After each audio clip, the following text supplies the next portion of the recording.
어머님은 라면 드실 거죠? 그날 저는 강남의 고급 아파트 거실에서 한없이 초라한 시골 할머니가 되어 있었습니다. 아들 지훈이는 회사 이야기만 늘어놓았고 며느리 유진이는 시계만 바라보며 손자 민준이의 학원 시간을 재고 있었죠.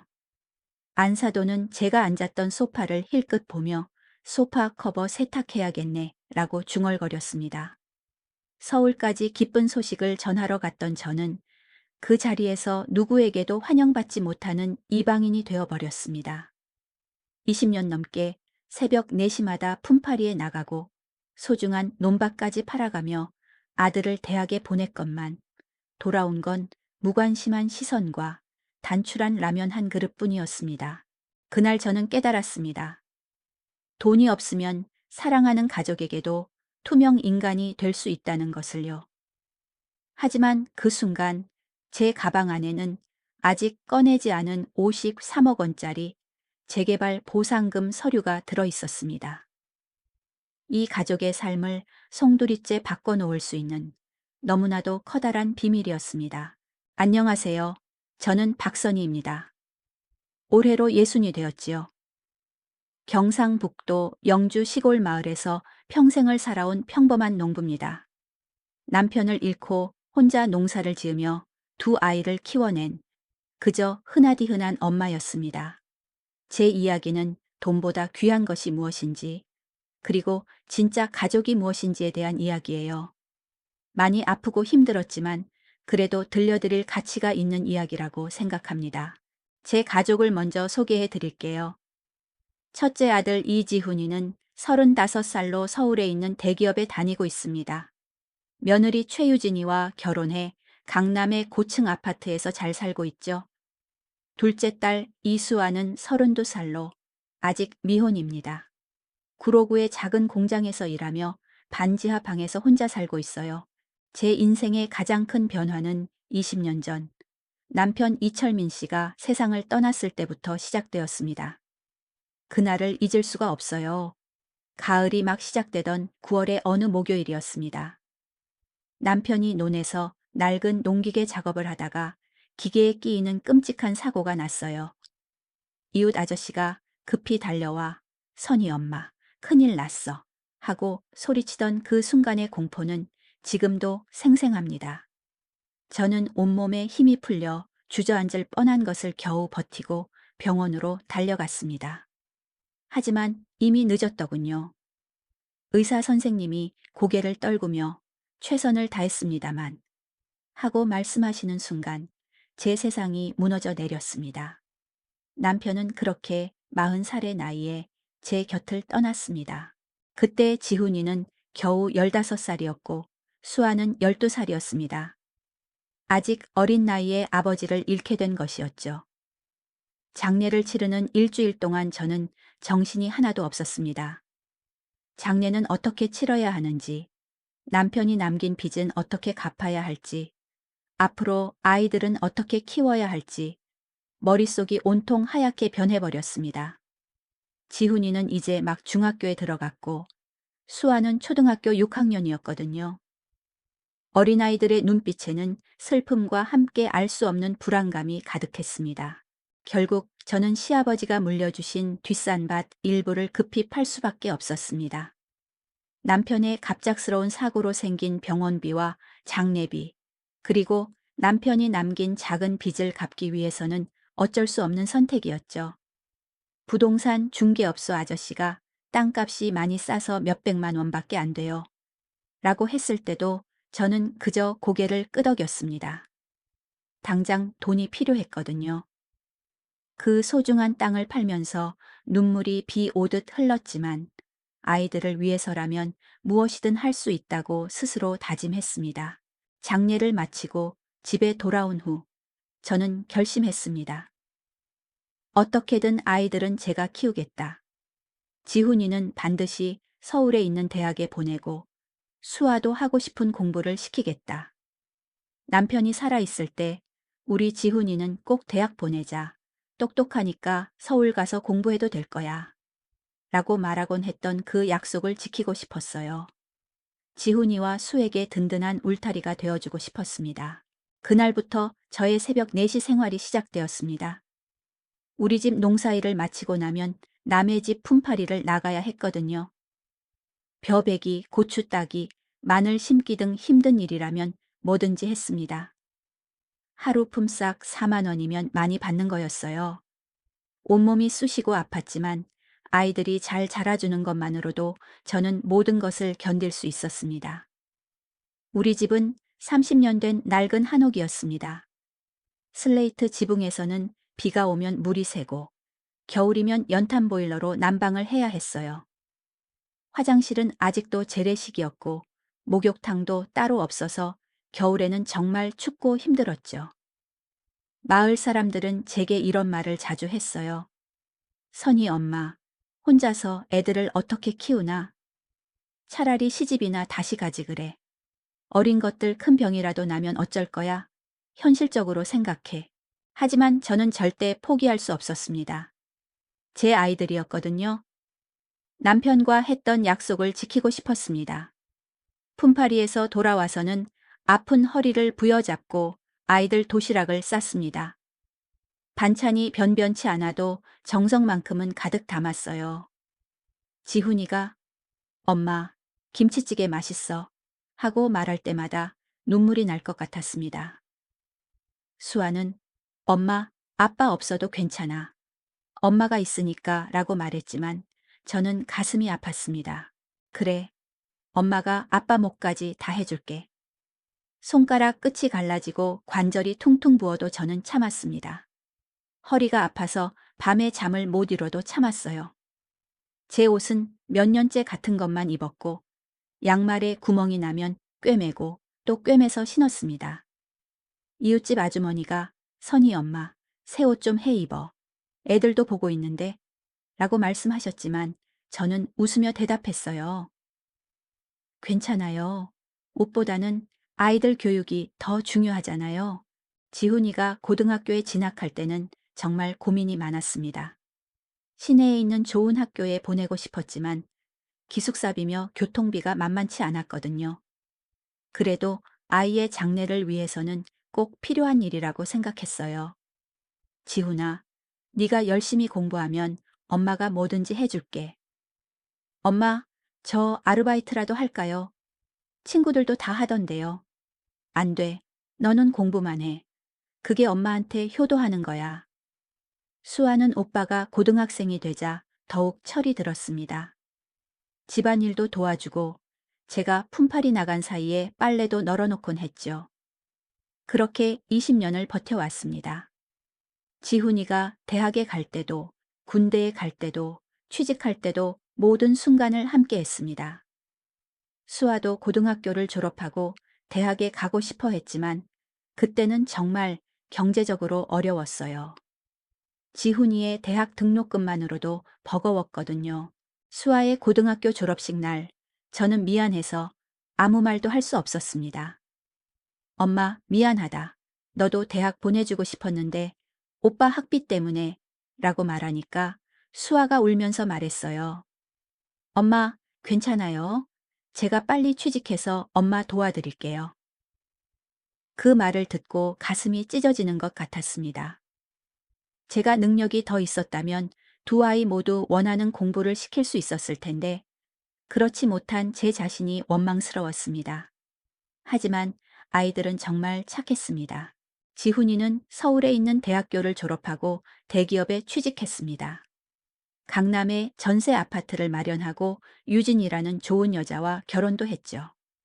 상견례 때 처음 만난 유진이와 그 부모님들이 저를 보는 눈빛은 곱지 않았지만 그래도 아들이 행복해하니 기뻤습니다. 수아는 고등학교를 졸업하자마자 공장에 취직했어요.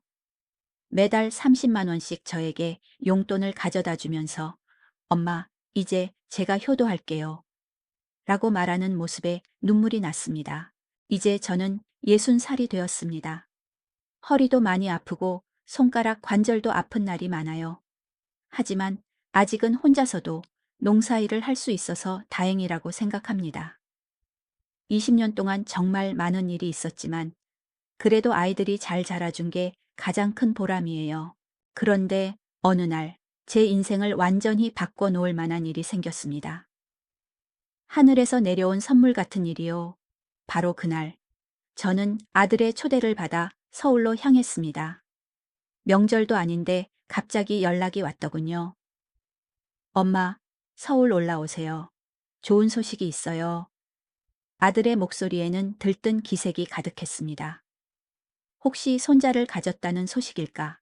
아니면 더 좋은 집으로 이사라도 하는 걸까? 저는 가슴이 두근거렸습니다. 버스 정류장까지 걸어가는 동안 저는 마을 사람들에게 인사를 건넸습니다. 어디 가시오? 선희 엄마? 아, 서울에 아들 집에 좀 다녀오려고요. 아이고, 부자 아들 뒀으니 좋겠네. 마을 사람들의 부러워하는 시선이 느껴졌습니다.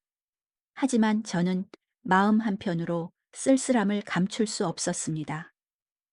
아들이 잘 사는 것이 자랑스러우면서도 점점 멀어져 가는 것 같아 마음이 아팠습니다. 서울에 도착해서 지훈이의 아파트에 도착했을 때 저는 숨이 막히는 것 같았습니다.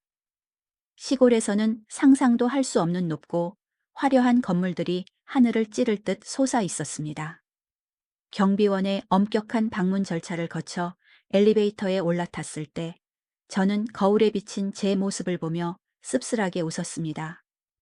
깨끗한 옷을 입고 왔는데도 왠지 모르게 초라해 보였거든요. 초인종을 누르자 며느리 유진이가 문을 열었습니다. 어머님, 연락도 없이 갑자기 목소리에 당황한 기색이 역력했습니다. 아, 지훈이가 오라고 해서. 아, 네, 들어오세요. 유진이는 저를 힐끗 보더니 시계를 쳐다보았습니다. 아이들 학원 시간이 다가왔다는 듯한 표정이었습니다.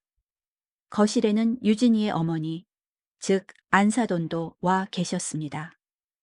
안사돈은 저를 보더니 안녕하세요 하고 어색하게 인사하며 눈빛으로 유진이와 뭔가 의미심장한 신호를 주고받았습니다. 제가 오래 걸었던 탓에 다리가 아파서 소파 끝에 살짝 걸터 앉자 유진이가 눈살을 찌푸리는 게 보였습니다. 그리고 안사돈이 작은 목소리로 말했습니다. 유진아, 소파 커버 세탁해야겠네. 그 말을 듣고 저는 가슴이 찔렸습니다. 마치 제가 더러운 사람 취급을 당하는 것 같았거든요. 그나마 제일 좋은 옷을 입고 왔는데도 이런 취급을 받다니 얼굴이 화끈거렸습니다. 그때 7살 손자 민준이가 뛰어나왔습니다. 할머니, 얼굴 왜 이렇게 까매요?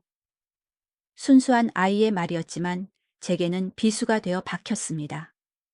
유진이는 쿡 웃으며 시골 사람들은 원래 좀 그래.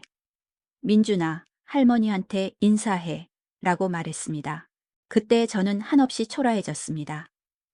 가슴이 답답하고 숨이 막히는 것 같았어요. 저는 가방 속에 재개발 보상 서류를 꺼낼 준비를 했습니다. 이 서류만 보여주면 분위기가 완전히 바뀔 거라고 생각했습니다. 하지만 유진이가 또 시계를 보더니 어머님, 정말 죄송한데 아이들 학원 시간이 다 되어서요. 지훈 씨는 8시쯤 들어올 거예요. 완전히 나가달라는 뜻이었습니다. 저는 당황했지만 그저 고개를 끄덕일 수밖에 없었습니다. 그날 저녁 지훈이가 집에 들어왔습니다. 어머니, 정말 오셨네요. 반갑다는 기색은 전혀 없었습니다. 오히려 귀찮다는 표정이었어요. 응, 지훈아. 오랜만이구나. 네. 그런데 갑자기 웬일이세요? 연락이라도 주고 오시지. 말투가 차갑더군요. 예전에 다정했던 아들의 모습은 찾아볼 수 없었습니다. 좋은 소식이 있어서 왔어. 좋은 소식이요? 지훈이가 넥타이를 풀며 대수롭지 않게 물었습니다. 전혀 관심 없어 하는 표정이었습니다. 그때 유진이가 돌아왔어요. 어머님, 저녁 드세요. 오늘은 초밥 시켜 먹을 건데 어머님은 생선 별로 안 좋아하시죠? 라면 끓여 드릴까요? 그 말을 듣고 저는 정말 기가 막혔습니다. 가족들은 비싼 초밥을 시켜 먹는데 저만 따로 라면을 먹으라는 거예요. 우리 엄마 생선 안 좋아하셔. 라면 좋아하셔. 지훈이의 한마디에 저는 그야말로 말이 막혔습니다. 저는 사실 생선도 초밥도 좋아합니다. 자식들 먹으라고 아까운 생선은 젓가락도 한 번 못 대고 엄마는 생선 안 좋아해 라고 말했던 적이 있었는데 지훈이는 그걸 정말로 믿었나 봅니다. 그리고 농사일이 바빠 제대로 챙겨 먹지 못하고 급하게 라면을 끓여 먹곤 하던 저를 보며 엄마는 라면을 좋아하는 사람이라고 생각한 것 같았습니다. 라면 한 그릇이 제 앞에 놓였을 때 저는 정말 눈물이 날 것 같았습니다. 맛있게 드세요. 유진이가 웃으며 말했지만 그 웃음에는 조롱이 담겨 있었습니다. 식사하는 동안 아무도 저와 대화하지 않았습니다. 저는 완전히 소외되어 있었어요. 저는 더 이상 참을 수 없었습니다. 가방에서 서류를 꺼내려고 했지만 그때 지훈이가 어머니 늦었으니까 오늘은 여기서 주무시고 내일 아침에 가세요 라고 말했습니다. 마지못해 하는 말투였어요. 하루만 재워줄 테니 오래 있을 생각 말고 가라는 뜻이었습니다. 작은 방에 이불을 깔아주며 여기서 주무세요 라고 말하는 유진이의 뒷모습을 보며 저는 제가 이 집에서 환영받지 못한다는 것을 확실히 느꼈습니다. 방에 들어가 이불에 누우니 눈물이 났어요. 이렇게 차가운 대접을 받을 줄은 몰랐습니다. 아들이 이렇게 변할 줄도 몰랐고요. 가방 속에는 여전히 재개발 보상 서류가 들어 있었습니다. 53억 원이라는 큰돈 이야기를 하려고 왔는데 이런 분위기에서는 도저히 꺼낼 엄두가 나지 않았습니다. 내일 아침에 얘기해야겠다. 하지만 마음 한편으로는 의심이 들었습니다. 과연 이 서류를 보여주면 지훈이의 태도가 바뀔까요? 돈 때문에 갑자기 친절해지면 그게 진짜 효도일까요? 밤늦게까지 잠이 오지 않았습니다. 가족들의 웃음소리가 거실에서 들려왔지만 저는 그 웃음에 낄 수 없었습니다. 완전히 따돌림 당한 기분이었어요. 평생을 아들을 위해 희생했는데 저에게 돌아온 것은 차가운 시선뿐이었습니다. 정말 서러웠습니다. 그날 밤 저는 많은 생각을 했습니다. 내가 아들을 잘못 키웠나? 아니면 며느리 때문에 이렇게 된 건가? 아니면 원래 이런 아이였는데 제가 몰랐던 건가? 답을 찾을 수 없었습니다. 하지만 한 가지는 확실했습니다. 제가 생각했던 아들과 실제 아들은 완전히 다른 사람이었다는 것을요. 다음 날 아침, 저는 조용히 짐을 챙겨 그 집을 나섰습니다. 보상금 서류는 여전히 가방 속에 그대로 있었습니다. 저는 이제 다른 곳으로 가야 했습니다. 제가 정말 보고 싶은 사람을 만나러 흐르는 시간, 새겨진 희생의 씨앗, 아들의 집을 나서는 발걸음은 청은망은 무거웠습니다. 허탈함과 서운함이 온몸을 짓눌렀죠. 제가 기대했던 따뜻한 환영은커녕 무관심과 차가운 시선만이 저를 맞이했습니다. 가방 속의 재개발 서류는 이제 더 이상 기쁨의 증표가 아니었습니다. 그것은 마치 제가 이 가족에게 얼마나 보잘것없는 존재인지 증명하는 차가운 종이 조각처럼 느껴졌습니다. 지하철에 몸을 싣고 창밖을 바라보며 저는 한참 동안 아무 말도 하지 못했습니다. 낯선 서울의 풍경이 스쳐 지나가는 동안 제 머릿속은 온통 지난 세월의 기억들로 가득 찼습니다. 모든 것은 20년 전 그날부터 시작되었습니다. 제 남편이자 두 아이의 아버지였던 철민 씨가 세상을 떠난 날 말입니다. 철민 씨는 성실하고 따뜻한 사람이었습니다. 매일 새벽 해가 뜨기도 전에 논으로 나가고 해가 진 후에야 집으로 돌아왔죠. 저와 함께 논밭을 일구고 아이들을 키우는 것이 인생의 가장 큰 행복이라고 말하던 사람이었습니다. 지훈이가 중학교에 들어가고 수아가 초등학교를 졸업할 무렵 우리는 비록 넉넉하지는 않았지만 웃음이 끊이지 않는 평범한 가정이었습니다. 지훈이는 총명했고 수아는 착하고 속이 깊었습니다. 그러던 어느 날 남편이 농기계에 끼이는 사고를 당했다는 소식을 들었을 때 제 세상이 무너지는 것 같았습니다. 저는 그 자리에서 주저앉아 엉엉 울었지만 이내 정신을 차리고 병원으로 달려갔죠. 하지만 의사의 차가운 말 한마디는 제게 모든 희망을 빼앗아 갔습니다. 남편의 장례를 치르는 동안 저는 어떻게든 슬픔을 억누르려 애썼습니다. 어린 두 아이 앞에서 약한 모습을 보이고 싶지 않았기 때문입니다. 하지만 남편이 없는 텅 빈 집으로 돌아왔을 때 저는 더 이상 버틸 수 없었습니다. 밤마다 베개를 적시며 남몰래 울어야 했습니다. 남편이 남긴 것은 아이들과 작은 빚뿐이었습니다. 농사일만으로는 빚을 갚기는커녕 세 식구의 생계를 유지하기도 빠듯했죠. 어린아이들을 굶길 수는 없었습니다. 저는 그날부터 남의 집 품팔이를 나가기로 결심했습니다. 새벽 4시에 일어나 우리 집 농사일을 마치고 나면 곧바로 마을 사람들의 논밭으로 향했습니다. 또 애약볕 아래서 벼를 베고 허리가 끊어질 듯 고추를 따고 손가락이 퉁퉁 부어가며 마늘을 심었습니다. 하루 품삯 4만 원을 받기 위해 온몸을 바쳐 일했습니다. 흙이 손톱 밑에 박히고 손바닥에 굳은 살이 박여 딱딱해졌습니다. 거울에 비친 제 얼굴은 햇볕에 검게 그을려 원래의 모습은 찾아볼 수 없게 변해갔습니다. 마을 사람들은 저를 선희 엄마라고 부르기보다 선희 아줌마라고 불렀습니다. 어느새 저는 남편을 잃은 젊은 아내에서 홀로 자식을 키우는 아줌마가 되어 있었습니다. 몸이 부서질 것 같아도 저는 멈출 수 없었습니다.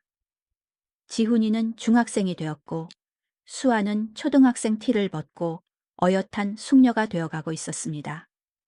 특히 지훈이는 공부를 잘했습니다. 남편이 살아있을 때 우리 아들은 머리가 좋으니 꼭 서울로 대학을 보내야 한다. 고 말했던 기억이 떠올라 저는 지훈이에게 모든 것을 쏟아부었습니다. 지훈이가 원하는 참고서, 학원비, 그 모든 것을 마련하기 위해 저는 더욱 악착같이 일했습니다. 마을 사람들은 저를 안쓰러워하면서도 한편으로는 혀를 찼습니다. 저렇게 아들만 편애하다가 딸은 어떡하려고? 딸 수아도 머리 좋은데 저러다 엇나가면 어쩌려고. 저도 그런 걱정을 안 한 것은 아니었습니다. 하지만 지훈이는 장남이었고 남편의 마지막 소원이었기에 저는 다른 생각을 할 여유가 없었습니다. 수아는 그런 제 마음을 알았는지 묵묵히 저를 도왔습니다. 학교가 끝나면 곧장 집으로 달려와 밥을 짓고 빨래를 널고 설거지를 했습니다. 어린아이의 손에는 맞지 않는 커다란 고무장갑을 끼고 묵묵히 일하는 수아를 볼 때마다 제 가슴은 미어졌습니다. 수아야, 힘들지 않아? 하고 물으면 수아는 고개를 가로저으며 환하게 웃었습니다. 아니, 엄마. 오빠는 공부해야 하니까 내가 하는 게 당연하지. 수아의 말 한마디는 제게 큰 위안이 되면서도 동시에 큰 미안함으로 다가왔습니다. 제 옷은 몇 년째 같은 옷만 입었고 양말에 구멍이 나면 꿰매고 또 꿰매서 신었습니다. 아이들의 교복이나 책, 학용품을 사기 위해서는 제게 들어가는 모든 비용을 아껴야 했기 때문입니다. 어느 날 수아가 제 발가락이 튀어나온 양말을 보더니 울음을 터뜨린 적이 있습니다. 엄마, 양말이 이렇게 됐어. 내가 용돈 모아서 새 양말 사줄게. 어린 수아의 눈물과 마음 씀씀이는 저를 더욱 아프게 만들었습니다. 괜찮아, 수아야. 아직 신을 만해. 그 돈으로 너 맛있는 거 사 먹어. 저는 애써 웃으며 수아를 달랬지만 속으로는 한없이 눈물이 흘렀습니다. 제 무릎의 고통, 손가락의 마디마디가 아려오는 것도 참을 수 있었지만 딸아이의 맑은 눈에서 흐르는 눈물은 도저히 참을 수가 없었습니다. 지훈이가 고등학교 3학년이 되자 대학 입시 준비로 돈 들어갈 곳이 한두 군데가 아니었습니다. 수학, 영어, 논술 학원비까지 한 달에 들어가는 돈이 만만치 않았습니다. 저는 남의 집 품팔이를 하루에 2곳씩 나가기 시작했습니다. 오전에 한 곳에서, 오후에 또 다른 곳에서 일했습니다. 늦은 밤이 되어서야 집에 돌아오는 날이 많았습니다. 그러면 수아가 저녁을 차려놓고 저를 기다리고 있었습니다. 따뜻한 밥과 김치, 계란 프라이 하나가 전부였지만 그 밥상은 세상 어떤 진수성찬보다도 따뜻했습니다. 엄마, 너무 늦게 다니지 마. 몸 상해. 수아의 말에 저는 그저 조금만 더 참으면 돼. 지훈이가 대학에 갈 수 있어. 라고 말했습니다. 마침내 지훈이가 서울에 있는 명문대에 합격했다는 소식이 들려왔을 때 저는 온 세상을 다 얻은 듯 기뻤습니다. 20년의 고생이 한순간에 날아가는 듯 했습니다. 저는 마을 사람들에게 자랑하고 다녔습니다. 우리 지훈이가 서울에 있는 대학에 붙었어요. 정말 꿈만 같아요. 마을 사람들의 축하 인사를 들으며 가슴이 벅차올랐습니다. 하지만 기쁨도 잠시 현실적인 문제들이 밀려왔습니다. 대학 등록금과 서울에서의 생활비는 제가 감당하기 어려운 금액이었습니다. 저는 품팔이를 더욱 늘리고 주말에도 쉬지 않고 일했습니다. 그래도 부족해서 지훈이도 과외 아르바이트로 생활비를 벌어야 했습니다. 몸은 힘들었지만 제 아들이 서울에서 공부하고 있다는 생각만으로도 저는 힘이 났습니다. 하지만 수에게는 또 다른 문제가 있었습니다. 수아도 대학에 가고 싶어 했거든요. 친구들이 모두 대학에 간다고 하니 자신도 가고 싶다고 조심스럽게 말했습니다. 저는 가슴이 찢어지는 것 같았습니다. 당연히 보내주고 싶었지만 현실적으로 불가능했습니다. 지훈이의 학비만으로도 버거운 상황이었기 때문입니다. 수아야, 미안하다. 엄마가 능력이 없어서.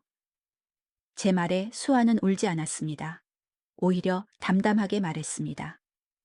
괜찮아요, 엄마. 그럼 저는 빨리 취직해서 엄마 도와드릴게요. 18살밖에 안 된 아이가 자신의 꿈을 포기하면서 저를 걱정하는 모습에 저는 눈물이 멈추지 않았습니다. 제가 더 능력이 있었다면 두 아이 모두 원하는 공부를 시킬 수 있었을 텐데 그런 생각을 하면 제 자신이 원망스러웠습니다.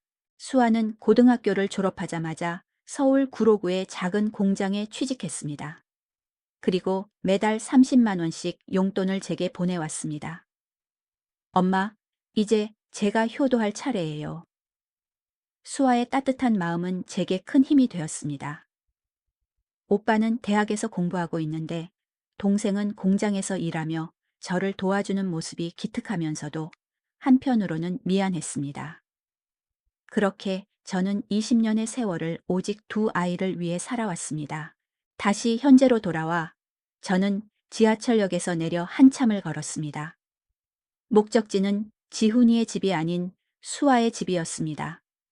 어젯밤 지훈이네 집에서 받은 상처가 너무나 깊어 저는 수아의 따뜻한 품이 그리웠습니다. 수아는 저를 절대 외면하지 않을 것이라는 믿음이 있었습니다. 좁고 습한 반지하 원룸으로 내려가는 계단을 밟으며 저는 마음을 다잡았습니다. 괜찮아, 박선희. 너에겐 수아가 있잖아. 수아가 있는 곳이라면 어디든 따뜻할 거야. 명예로운 약속, 그리고 가슴 아픈 선택. 지하철역에서 내려 수아의 집으로 향하는 길은 낯설었지만 발걸음은 가벼웠습니다. 어젯밤 지훈이네 집에서 느꼈던 차가움이 아직 가시지 않았지만 수아를 만날 생각에 마음은 한결 따뜻해졌습니다. 수아가 사는 곳은 구로의 낡은 주택가였습니다. 좁은 골목길을 지나 퀴퀴한 냄새가 나는 반지하 방으로 내려가는 계단을 밟으며 저는 가슴이 먹먹해졌습니다. 내 딸이 이렇게 좁고 어두운 곳에서 혼자 살고 있구나. 미안함과 안쓰러움이 동시에 밀려왔습니다.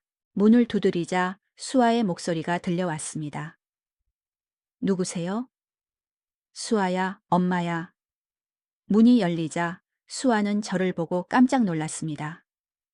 그리곤 이내 활짝 웃으며 저를 꼭 안아주었습니다.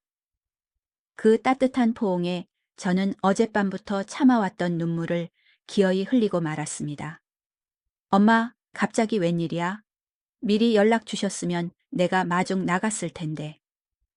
수아는 저를 방으로 이끌며 말했습니다. 좁고 허름한 방이었지만 수아의 따뜻한 온기가 가득했습니다. 수아는 제가 앉을 자리를 마련하고는 부지런히 따뜻한 차를 끓여 주었습니다. 저는 차를 마시며 수아의 얼굴을 물끄러미 바라보았습니다. 이제 32살이 된 수아의 얼굴에는 앳된 모습은 사라지고 삶의 고단함이 새겨져 있었습니다. 엄마, 몸은 좀 어때? 요즘도 무릎 아파? 수아의 걱정스러운 물음에 저는 아무렇지 않은 척 웃었습니다. 괜찮아. 너는 여기서 혼자 지내기 힘들지 않아? 아니, 괜찮아. 혼자 지내는 것도 익숙해졌어. 엄마는 아픈 데 없어야 돼. 내가 엄마 보약이라도 한 채 해줘야 하는데. 수아는 가진 것 없는 자신의 처지를 한탄하며 말했습니다. 그런 수아를 보니 저는 또다시 가슴이 미어졌습니다. 그때 수아가 제 발끝을 보더니 깜짝 놀란 표정을 지었습니다. 제가 신은 양말의 발가락 부분에 구멍이 뻥 뚫려 있었거든요. 여러 번 꿰매고 또 꿰맨 낡은 양말이었습니다. 엄마, 아직도 이런 양말 신어? 내가 새 양말 얼마나 사드렸는데. 수아의 목소리가 떨렸습니다. 눈가에 눈물이 맺히기 시작했습니다. 아직 신을 만해서 제 말에 수아는 결국 눈물을 흘리고 말았습니다. 엄마, 이러지 마. 새 양말이 얼마나 한다고. 오빠 대학 보낸다고 엄마가 얼마나 고생했는데. 수아의 말에 저는 아득한 옛 기억 속으로 빠져들었습니다. 수아의 말이 맞았습니다. 지훈이의 대학 등록금을 마련하기 위해 저는 온몸을 바쳐 일했습니다. 수아는 그런 저를 묵묵히 지켜보며 자기의 꿈을 포기해야 했습니다. 고등학교 졸업식 날, 저는 수에게 아무것도 해줄 수 없다는 미안함에 눈물만 흘렸습니다. 엄마, 괜찮아요. 제가 빨리 취직해서 엄마 도와드릴게요. 환하게 웃으며 말하던 수아의 모습이 떠올라 제 가슴은 더욱 아파왔습니다. 엄마, 내가 옷 하나 사드릴게. 오늘은 꼭 새 옷 입어야 해. 수아는 제 고집을 꺾고 저를 이끌고 구로 시장으로 향했습니다. 시장에는 형형색색의 옷들이 가득했지만 제 눈에는 모든 것이 비싸 보였습니다. 7,000원짜리 분홍색 티셔츠를 고르자 수아는 단호하게 고개를 저었습니다.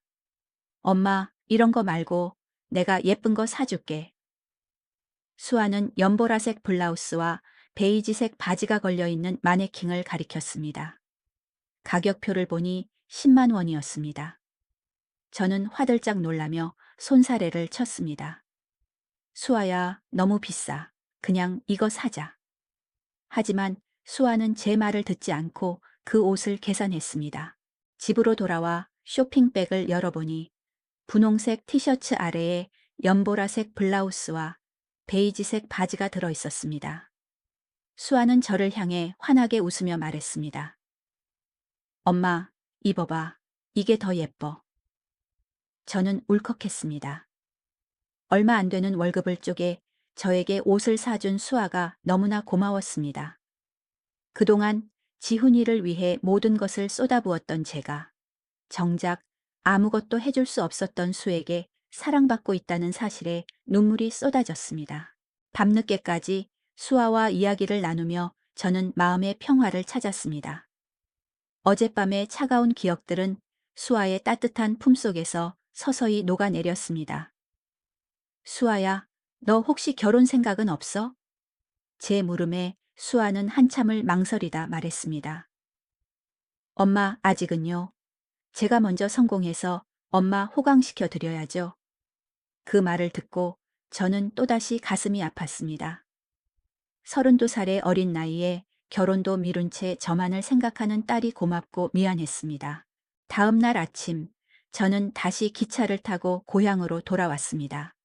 수아의 따뜻한 배웅을 받으며 저는 비로소 진정한 효도가 무엇인지 깨달았습니다. 돈이 있든 없든 항상 저를 생각하고 염려하는 마음. 그것이야말로 세상에서 가장 값진 효도였습니다. 지훈이네 집에서 받은 상처가 아물지는 않았지만 수아 덕분에 저는 다시 살아갈 힘을 얻었습니다. 하지만 제가 돌아온 고향 마을은 이미 소문으로 떠들썩했습니다. 제가 재개발 보상금으로 53억 원을 받게 되었다는 소문이 삽시간에 퍼져나갔던 것이죠. 마을 사람들은 저를 보는 눈빛이 달라져 있었습니다. 평소에 저를 안쓰러워하던 아주머니들은 선희 엄마, 부자 됐네. 언제 한번 좋은 데 가서 밥 한번 사야 되는 거 아니야? 라며 친한 척 굴었고 연락이 끊겼던 친척들은 전화로 저를 찾아왔습니다. 형수님, 오랜만이에요. 그런데 거기 재개발 보상 받는다면서요? 남편의 외사촌인 철수의 목소리는 평소와 달리 굉장히 친근했습니다. 철수는 제가 힘들 때 한 번도 도와준 적이 없었거든요. 뭐, 어쩌다 보니 이렇게 됐네.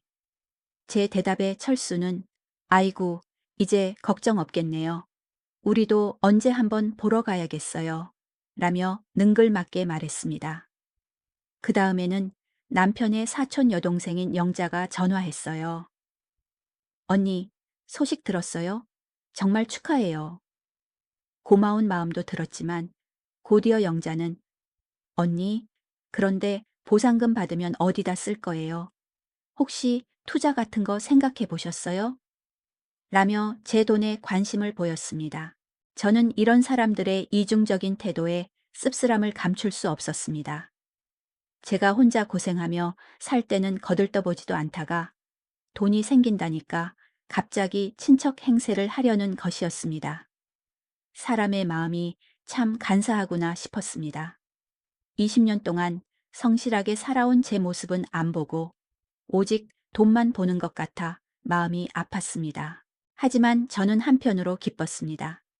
이제 정말로 아이들에게 뭐든지 해줄 수 있게 되었거든요. 특히 수에게는 미안한 마음이 가장 컸습니다. 오빠 뒷바라지를 하느라 대학도 못 가고 고생했는데 이제라도 수에게 보답할 수 있게 된 것입니다. 저는 밤늦도록 잠 못 이루며 생각했습니다. 이 돈을 어떻게 써야 할까? 지훈이에게도 수에게도 나눠줄까? 아니면 내가 가지고 있다가 필요할 때 써야 할까? 다음 날 아침 저는 옷장을 열어봤습니다. 수아가 사준 연보라색 블라우스와 베이지색 바지를 꺼내 입으니 거울에 비친 제 모습이 전과 달리 생기 있어 보였습니다. 그동안 미용실 한번 제대로 못 가봤는데 이제는 파마도 하고 염색도 할 수 있겠구나 싶었습니다. 점심 먹고 마을 구멍가게에 갔더니 주인 아주머니가 평소보다 훨씬 친절하게 저를 맞이했습니다. 선희 엄마, 대박 나셨다면서요? 정말 부러워요. 저는 그저 웃으며 대답했습니다. 아직 확실한 건 아니에요. 하지만 아주머니는 계속해서 제게 말을 걸어왔습니다. 그동안 얼마나 고생했으냐며 이제 정말 편하게 사실 수 있겠다며 말입니다. 집으로 돌아오는 길에 저는 태준이 얼굴이 떠올랐습니다. 얼마나 놀랄까, 얼마나 기뻐할까. 하지만 문득 이런 생각도 들었습니다. 과연 지훈이가 나 때문에 기뻐할까? 아니면 돈 때문에 기뻐할까? 어젯밤 지훈이네 집에서 받은 차가운 대접이 떠올라 마음 한편으로는 불안했습니다.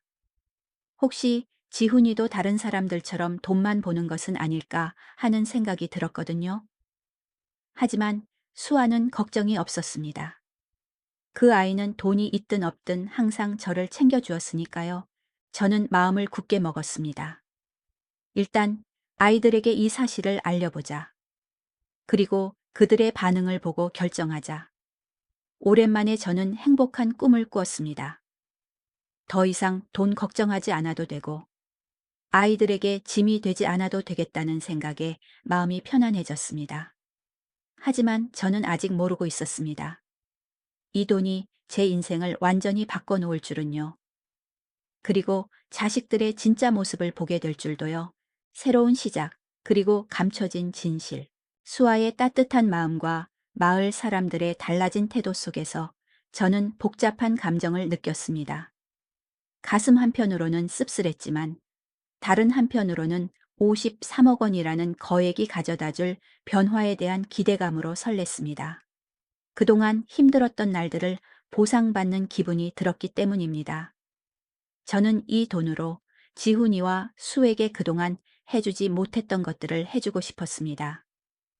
특히 수에게는 미안한 마음이 가장 컸기에 수에게 먼저 이 사실을 알리고 싶었습니다.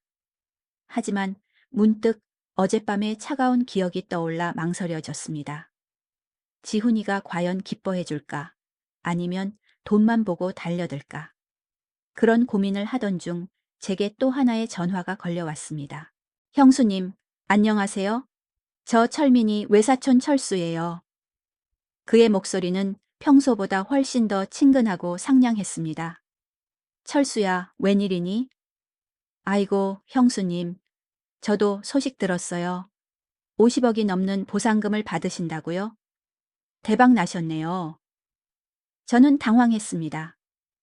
아직 확정된 건 아니야. 그냥 서류만 왔어. 아이고, 그거 거의 확정된 거나 마찬가지예요.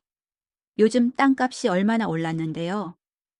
형수님, 제가 좋은 투자처가 있는데 혹시 생각해 보셨어요?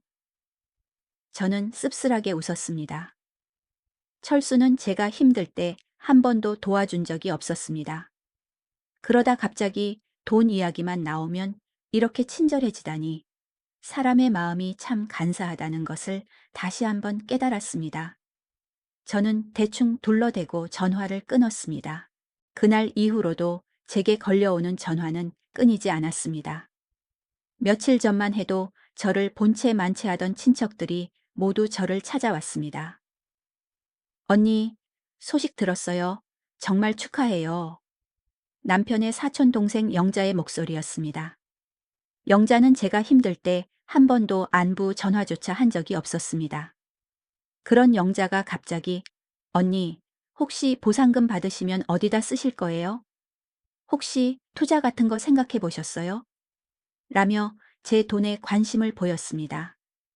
저는 이런 사람들의 태도에 상처받으면서도 한편으로는 이 돈이 제게 가져다 준 새로운 삶에 대한 희망을 놓을 수 없었습니다. 저는 이제 더 이상 돈 걱정 때문에 양말에 구멍이 나도록 꿰매 신을 필요가 없었습니다. 낡은 옷을 입고 다니며 사람들의 시선을 의식할 필요도 없었습니다. 저는 며칠 동안 행복한 상상에 빠져 살았습니다. 지훈이에게는 더 좋은 아파트를 사주고 수에게는 작은 식당이라도 하나 차려주고 싶었습니다. 그리고 남은 돈으로는 저를 위해 쓰고 싶었습니다. 파마도 하고 염색도 하고 예쁜 옷도 사 입고 그동안 가고 싶었던 여행도 가고 싶었습니다. 하지만 이 모든 행복한 상상 속에서도 제 마음 한편에는 불안감이 자리 잡고 있었습니다. 과연 지훈이와 유진이가 이 사실을 알게 되면 어떻게 반응할까? 어젯밤에 차가운 기억이 떠올라 저는 선뜻 이 사실을 알리지 못했습니다. 그래도 지훈이는 제 아들이니까 분명 기뻐해 줄 거라고 스스로를 위로했습니다. 며칠 후 저는 다시 서울 행버스에 몸을 실었습니다. 이번에는 수아를 만나기 위해서였습니다. 지훈이에게는 섣불리 이 사실을 알릴 용기가 나지 않았지만 수에게는 모든 것을 털어놓고 싶었습니다. 수아라면 분명 진심으로 저를 축하해 줄 것이라는 믿음이 있었기 때문입니다. 구로역에서 내려 수아의 집으로 향하는 길은 이제 익숙했습니다.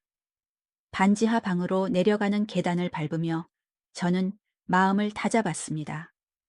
수아야, 엄마가 큰 비밀이 있어. 수에게 이 사실을 알릴 생각을 하니 가슴이 두근거렸습니다. 문을 두드리자 수아가 문을 열었습니다. 엄마, 우와, 또 오셨네? 며칠 전에 오셨는데 벌써 또 오셨네? 수아는 저를 보자마자 활짝 웃으며 저를 꼭 안아주었습니다. 그 따뜻한 포옹에 저는 또다시 눈물이 핑 돌았습니다. 엄마, 어서 들어와. 수아는 저를 방으로 이끌며 말했습니다. 좁고 허름한 방이었지만 수아의 따뜻한 온기가 가득했습니다. 수아는 제가 좋아하는 따뜻한 차를 끓여주며 저의 안색을 살폈습니다. 엄마, 요즘 몸은 좀 괜찮아? 얼굴이 좀 편안해 보이네. 수아의 말에 저는 그동안의 마음고생이 한순간에 녹아내리는 듯 했습니다. 수아야, 엄마가 너한테 할 말이 있어. 저는 가방에서 재개발 보상 서류를 꺼냈습니다. 서류를 본 수아는 눈이 휘둥그레졌습니다. 엄마, 이게 뭐야? 우리 집이랑 논밭이 재개발 구역에 포함됐대. 그래서 보상금을 받게 됐어. 무려 53억 원이나. 수아는 한동안 아무 말도 하지 못했습니다. 그러더니 눈물을 글썽이기 시작했습니다. 엄마, 그럼 이제 엄마 고생 안 해도 되는 거예요? 더 이상 새벽부터 일 안 하셔도 되고. 수아의 눈물은 저의 마음을 울렸습니다. 수아는 돈이 좋아서가 아니라 제가 더 이상 고생하지 않아도 된다는 사실에 기뻐하고 있었습니다. 수아야, 엄마가 이 돈으로 너한테 해주고 싶은 게 많아. 너도 대학에 가고 싶었잖아. 이제라도 공부하고 싶으면 언제든지 말해.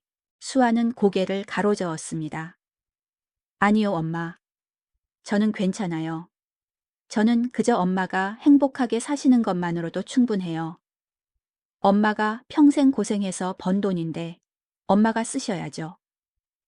수아의 말에 저는 감동했습니다. 수아는 정말 돈보다 저의 행복을 먼저 생각하는 아이였습니다. 수아야, 엄마가 이 돈으로 너한테 작은 식당이라도 하나 차려주고 싶어. 네가 요리하는 거 좋아하잖아. 수아는 깜짝 놀란 표정을 지었습니다. 엄마, 정말요? 그럼 엄마는 이미 결정했어. 이 돈으로 너한테 가게 하나 차려줄 거야. 수아는 제게 고맙다며 눈물을 흘렸습니다. 엄마, 감사합니다. 제가 꼭 성공해서 엄마 호강시켜 드릴게요. 그날 밤, 수아와 저는 밤늦도록 이야기꽃을 피웠습니다. 수아는 어떤 식당을 차리고 싶은지, 어떤 메뉴를 만들고 싶은지 저에게 이야기해 주었습니다. 수아의 꿈을 들으니 저도 모르게 마음이 설렜습니다. 그동안 잊고 살았던 희망이라는 감정이 다시 피어나는 것 같았습니다. 다음 날 아침, 저는 다시 기차를 타고 고향으로 돌아왔습니다. 수아의 따뜻한 마음을 품고 돌아오는 길은 그 어느 때보다 가벼웠습니다. 저는 이제 확신했습니다. 이 돈은 수아를 위해 써야 한다는 것을요. 수아라면 분명 이 돈을 값지게 쓸 것이라고 믿었습니다. 하지만 제가 돌아온 고향 마을에는 또다시 예상치 못한 일이 벌어져 있었습니다.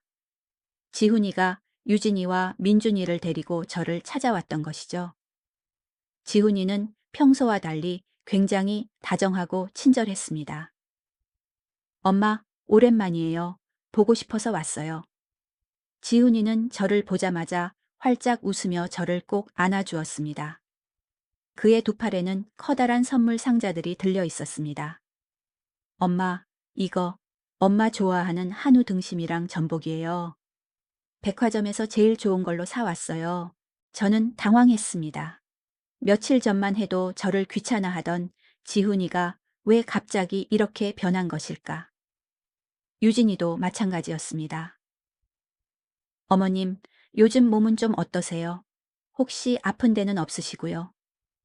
유진이는 제 손을 잡으며 걱정스러운 표정을 지었습니다.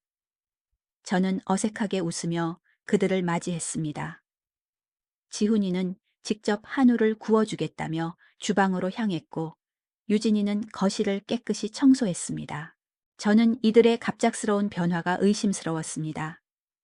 어쩌면 제가 모르는 사이에 마을의 소문이 지훈이에게까지 들어간 것일까. 불안한 예감에 휩싸였습니다. 저는 그들의 행동을 물끄러미 지켜보았습니다. 지훈이는 제게 다정하게 말을 걸고 유진이는 극진하게 저를 챙겼습니다. 지난번 서울에서 받았던 차가운 대접과는 180도 다른 모습이었습니다. 저는 이들의 변화가 진심이기를 바랐지만 한편으로는 불안한 마음을 떨칠 수 없었습니다. 친절한 위선, 그리고 드러난 가면, 아들과 며느리의 갑작스러운 변화는 저를 당혹스럽게 만들었습니다. 지난번 서울에서 저를 무시하고 라면 한 그릇을 내밀던 그들의 모습은 온데간데 없었습니다. 지훈이는 제 옆에 앉아 허리를 주물러주며 엄마, 그동안 많이 고생하셨죠? 앞으로는 저희가 자주 와서 돌봐드릴게요 라고 말했습니다. 며느리 유진이도 주방에서 설거지를 하고 걸레질까지 하며 살가운 태도를 보였습니다. 어머님, 겨울 오기 전에 보일러 바꾸시는 게 어때요? 건강이 제일 중요한데 제가 새 보일러나 드릴게요. 그녀의 목소리에는 그 어떤 차가움도 없었습니다. 저는 그들의 극진한 태도에 감동하면서도 한편으로는 불안한 마음을 떨칠 수 없었습니다. 마치 이 모든 것이 꾸며낸 연극처럼 느껴졌기 때문입니다. 하지만 저는 그들의 변화가 진심이기를 바랐습니다. 어쩌면 지난번 서울에서 저에게 했던 행동을 후회하고 이제라도 철이 든 것일지도 모른다고 생각했습니다. 그들의 따뜻한 말과 행동에 제 마음속 서운함은 조금씩 녹아내리는 듯 했습니다. 그렇게 이틀을 보냈습니다.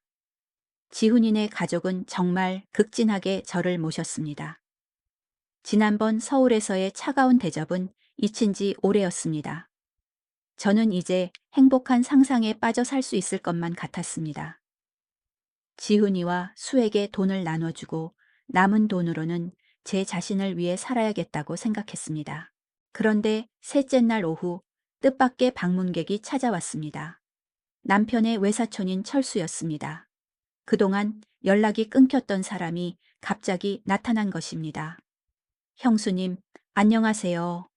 철수는 활짝 웃으며 집으로 들어섰습니다. 어머, 철수야. 오랜만이네. 저는 반갑게 그를 맞이했습니다. 철수는 거실에 앉아있는 지훈이를 발견하고는 더욱 반가워했습니다. 지훈이도 와 있네. 그래, 잘 됐다. 마침 너한테 할 얘기가 있었는데 그 순간 분위기가 이상해졌습니다. 지훈이의 얼굴이 굳어지더라고요. 철수는 그 분위기를 눈치채지 못하고 계속해서 말을 이어갔습니다. 지훈아, 지난번에 내가 전화했을 때 얘기한 그 투자건 말이야. 지훈이는 당황한 표정으로 고개를 숙였습니다. 삼촌, 그건 철수는 지훈이의 말을 끊고 저를 향해 말했습니다. 아, 형수님은 모르시는구나. 며칠 전에 제가 지훈이한테 전화했거든요. 형수님이 재개발 보상금 받게 됐다고요.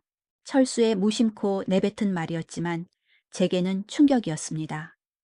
모든 퍼즐이 맞춰지기 시작했습니다. 갑작스러운 방문, 비싼 선물들, 극진한 대접, 이 모든 것이 보상금 때문이었던 것입니다. 저는 지훈이를 바라봤습니다. 지훈이는 당황한 표정으로 고개를 숙이고 있었고 유진이의 얼굴은 하얗게 질려 있었습니다. 그들이 이 모든 것을 꾸며냈다는 사실에 제 가슴은 찢어지는 듯 아팠습니다. 철수는 아직도 상황을 파악하지 못하고 계속 떠들어댔습니다. 형수님, 그거 받으면 당연히 지훈이 줄 거 아니에요? 그래서 내가 좋은 투자처 있다고 얘기해줬거든. 투자하기에는 지금이 정말 좋은 기회라고. 철수의 말을 들으며 저는 조용히 일어섰습니다. 그동안의 감동이 한순간에 무너져 내렸습니다. 결국 이 모든 것이 거짓이었구나. 돈 때문이었구나. 철수는 아직도 모르는 채 계속 떠들고 있었습니다. 형수님, 53억 중에 10억만 투자해도 저는 철수를 향해 차가운 시선을 던졌습니다. 그제야 철수가 분위기를 알아차리고 말을 멈추었습니다. 지훈이와 유진이는 하얗게 질린 얼굴로 서로를 바라보고 있었습니다. 침묵이 흘렀습니다. 무겁고 긴 침묵이었습니다. 제 마음속에서는 분노와 배신감이 끓어오르고 있었습니다. 지훈이가 먼저 입을 열었습니다.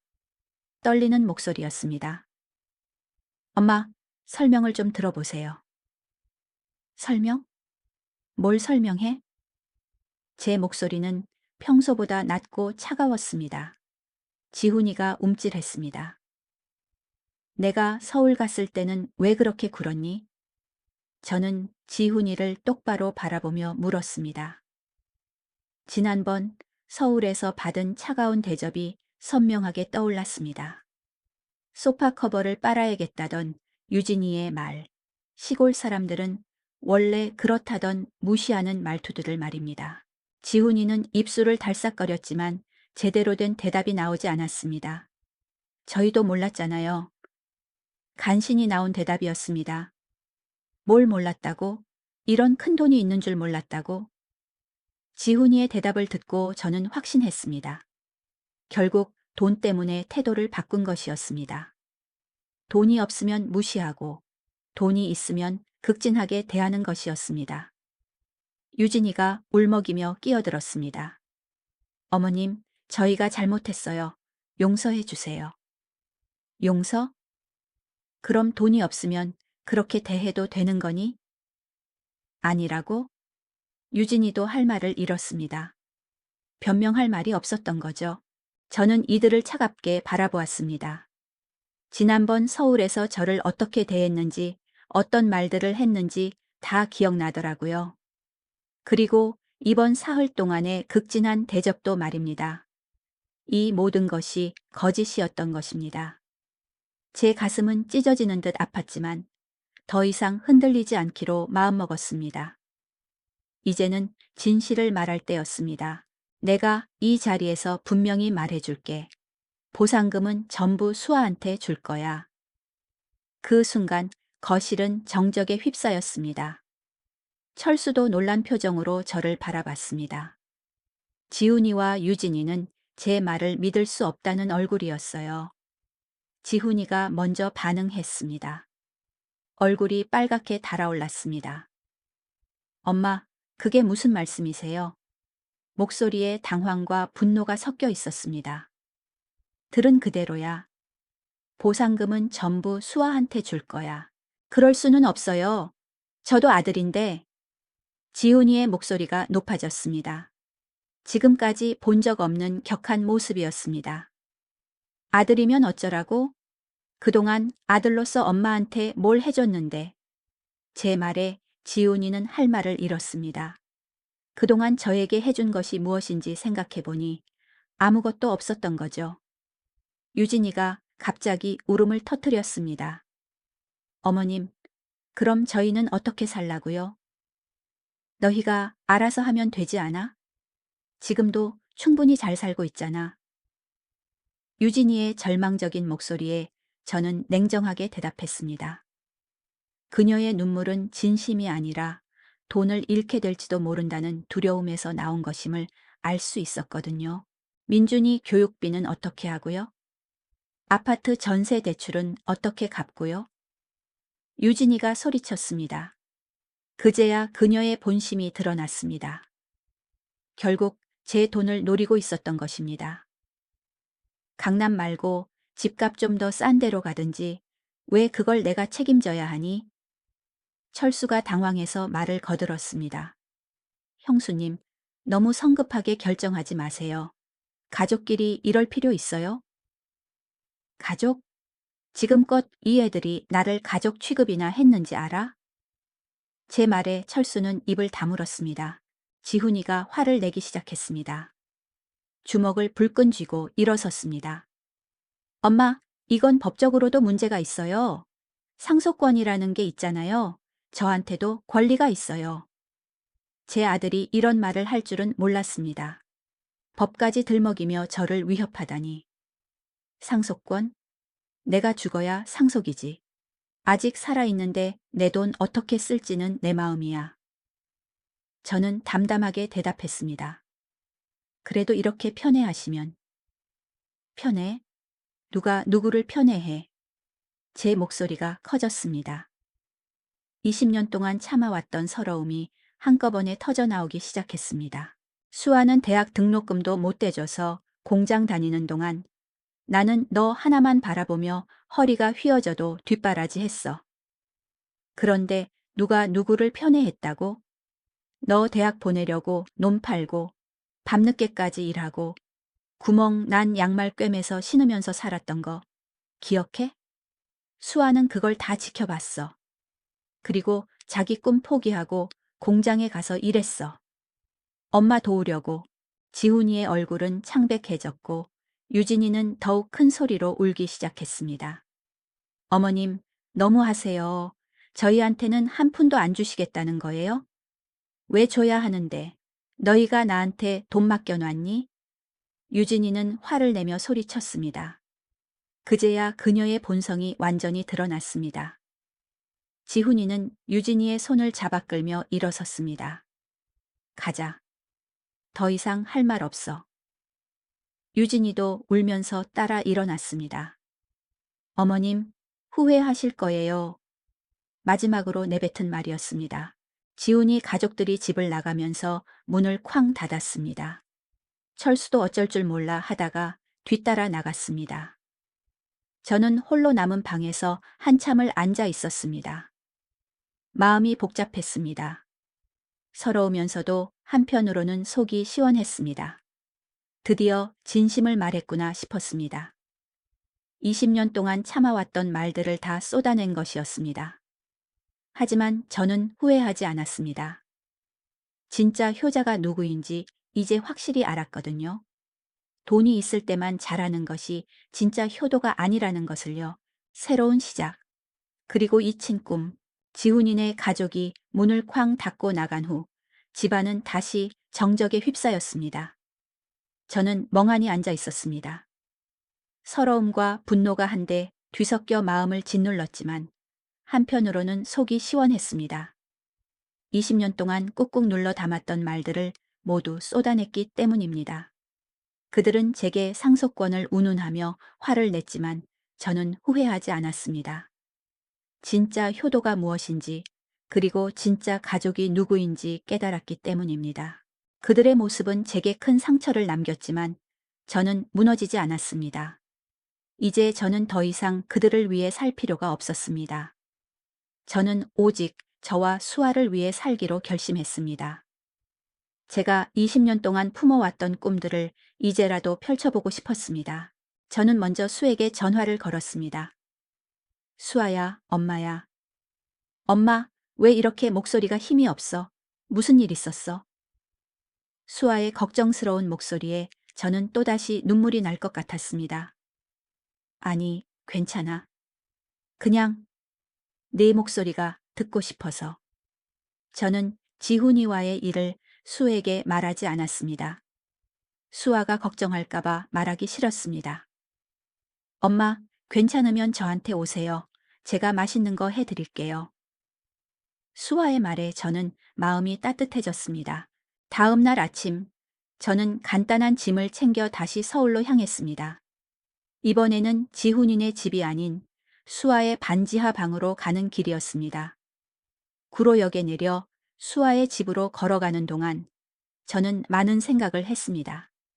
그동안 제가 수에게 해주지 못했던 것들이 떠올라 마음이 아팠습니다. 하지만 이제라도 수에게 보답할 수 있게 되어 다행이라고 생각했습니다.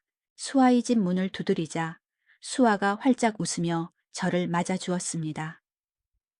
엄마, 왜 또 오셨어요? 보고 싶어서 오신 거죠? 수아는 저를 꼭 안아주었습니다. 그 따뜻한 포옹에 저는 모든 서러움을 잊을 수 있었습니다. 수아야, 엄마가 너한테 할 말이 있어. 저는 가방에서 재개발 보상 서류를 꺼내 수에게 내밀었습니다. 수아는 서류를 보고 눈이 휘둥그레졌습니다. 엄마, 이게 정말이에요? 우리 집이 재개발된다고요? 저는 수에게 모든 것을 털어놓았습니다. 보상금의 액수, 그리고 제가 지훈이와 겪었던 일들까지. 수아는 조용히 제 이야기를 듣고 있었습니다. 제 이야기를 들은 수아는 눈물을 흘리며 말했습니다. 엄마, 왜 저한테 말 안 했어요? 오빠한테 그렇게 당하고. 수아의 목소리는 분노와 슬픔으로 떨렸습니다. 엄마, 오빠한테 실망했죠. 수아의 말에 저는 고개를 끄덕였습니다. 엄마, 괜찮아요. 이제는 제가 엄마 옆에 있을게요. 저는 수에게 보상금 전액을 주겠다고 말했습니다. 수아는 깜짝 놀라며 고개를 저었습니다. 엄마, 무슨 소리예요? 이건 엄마가 평생 고생해서 받은 돈이잖아요. 엄마가 쓰셔야죠. 수아의 말에 저는 또다시 눈물을 흘렸습니다. 수아는 정말 저의 행복을 먼저 생각하는 아이였습니다. 수아야, 엄마는 이미 결정했어. 이 돈으로 네가 하고 싶었던 일을 해. 네가 꿈꾸던 식당을 차려. 엄마는 그걸 보는 것만으로도 행복해. 수아는 한참을 망설였습니다. 엄마, 그럼 제가 한 가지 부탁드려도 될까요? 수아의 조심스러운 말에 저는 고개를 끄덕였습니다. 엄마, 그럼 제가 엄마한테 빌리는 걸로 해요. 꼭 갚을게요. 이자도 드릴게요. 수아의 고집을 꺾을 수 없었습니다. 결국 저는 수아에게 보상금 전액을 빌려주는 것으로 합의했습니다.